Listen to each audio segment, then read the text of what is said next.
Hi there everyone, what's up? Welcome back to my channel, and for card of the week this week, because I know I forgot to do one last week, I wanted to talk about one of my favourite new cards in Opus VIII, and that card is Veritas of the Dark. Now when I did my initial review for Veritas of the Dark, I was kinda unsure about it, and honestly looking back at it, I have no idea why. This card is really strong. And so I wanted to tell you guys some things you can do with it, maybe why you think it's so good, ways of countering it, and things that I think it will be played in the future. So if you're interested in Veritas of the Dark, then stay tuned and keep on watching. As always, don't forget to check out all of the social links in the description box below, and don't forget there's still just under a week left to enter the Lasswell giveaway, so I'll leave a link in the description box below if you guys are interested in winning an exclusive promo Lasswell from the Final Fantasy Brave Exvius Fan Festa. So why do I like Veritas of the Dark so much? It's a 6 CP Dark forward with 8000 power. When it comes into play, your opponent has to send a forward they control to the break zone, and when Veritas of the Dark goes to the break zone of his own, your opponent has to send a character they control to the break zone. Now, the reason I like Veritas so much is because he is always going to be doing something. There's always a relevant reason to have him on the board.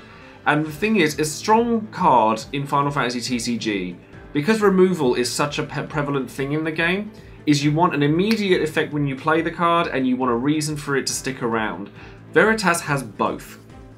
Your opponent doesn't really want to kill Veritas very quickly in case they have to lose something super valuable to him. There are things that they can kill off, like monsters, etc., that aren't going to impact you too badly, but because of the order in which he kills things, it sets up some ridiculously strong combo plays that you can perform that basically make Veritas just clean out way more value than you got out of him. And not to mention the fact that he's a forward, which means that he can attack and block, and he can do all the things that good stuff forwards can do. So if he isn't taking damage and getting killed and getting the most out of his abilities, then he's at least attacking and getting damage on your opponent and pushing you towards winning the game. So now, I personally played Veritas of the Dark in a mono water deck, where, you know, the light and dark slot in mono water is very open-ended. You can play all sorts of different things when it comes to mono water, and the main reason I decided to play Veritas in that deck is Famfrit. Famfrit in this card is extremely powerful because it allows you to restrict your opponent, or sort of bottleneck your opponent's flow when it comes to getting their forwards down. So for example, you play Veritas of the Dark, they have to send a forward they control. Let's say they only have one forward left after that. If you Famfrit, then your Veritas of the Dark goes, and so does their forward, which means they no longer have forwards left to sacrifice for Veritas' on death effect, which means that they're going to have to sacrifice a backup, which is really backbreaking against the right deck. Well, it's really backbreaking against any type of deck, to be honest. If for 2 CP you're taking out a forward and a backup, that's really powerful. And of course you could have attacked before you do that, and chances are your opponent's not going to want to block your Veritas with their forward, and even if they do, you just Famfrit in response anyway. It's like, you don't even need to play mind games, because you're just going to like perform that set of actions anyway. But I know for a fact that I haven't been the only person to see success out of Veritas of the Dark. Now, Mono Water is a really good home for him, but Earth also has some really nasty plays to come off of Veritas of the Dark, whether it be through Wind Earth or just Mono Earth. Wind Earth can get a really good stuff out of it because of the FF11 engine that it plays. It's searchable by Camlanaut, it's playable by Star Sybil. You can do so much, you just get value out of this card like there's no tomorrow, and your summon lineup, like Hecatonka, kind of serves as a Famfrit, like in a similar sort of vein. You can just kind of have Veritas trade with an 8k forward and then take something else out along with him, and that's really strong. Like, there's no two ways about it. But if you then go into Mono Earth, you get additional summons that do a similar sort of thing, like your Jimbo, which is really nice. You also get access to Magic Pot. Now, I hate Magic Pot. Hate it. Except, I love the way you play it with this card. I always found that Magic Pot was too slow. I found that there was never really a major thing you wanted to get out of it until now. If you sacrifice a Veritas of the Dark and just go and get another one from your deck, that is literally 1 CP, your opponent sacrifices 2 cards. That's horrendous. That is utterly horrendous.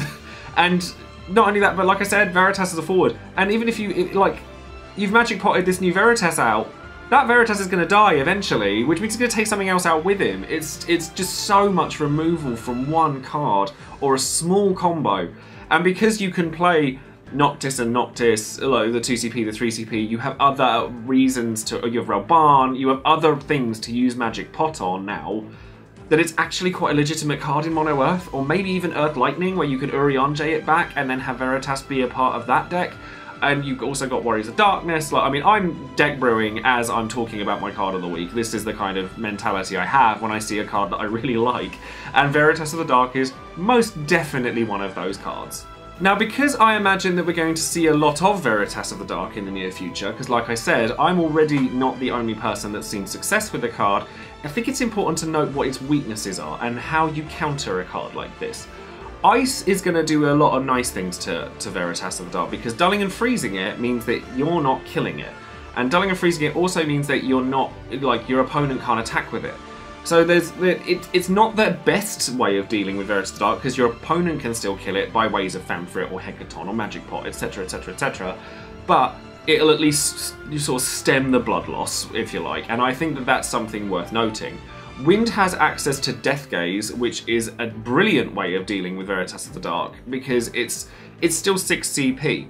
If your opponent then plays another one, and then you sacrifice a forward, you could always just try and sacrifice a different thing, because you're not going to want to sacrifice Death Guys, because otherwise they just get another one straight away.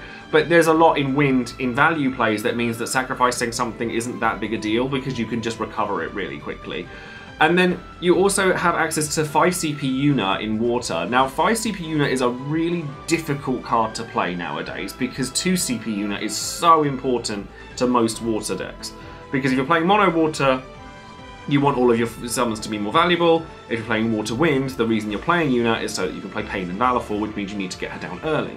So, but there is, if Veritas of the Dark becomes like super popular, then there is an out to him in the form of 5 CP Una, because if it never hits the break zone, then he's not going to get his on death effect, and it stems the blood flow once again.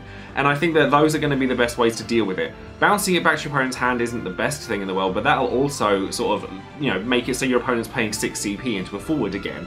So there is that to Una's benefit as well. So this is going to be the end of this video. As I said, it's a nice short video just highlighting a card that's become one of my favourite cards in the entirety of Opus VIII, in Veritas of the Dark. So let me know what you think of Veritas in the comments below. Do you have a particular deck that you think or would work really well for him, or a combo that you think works well that I haven't listed here? Then just let everybody know in the comments below.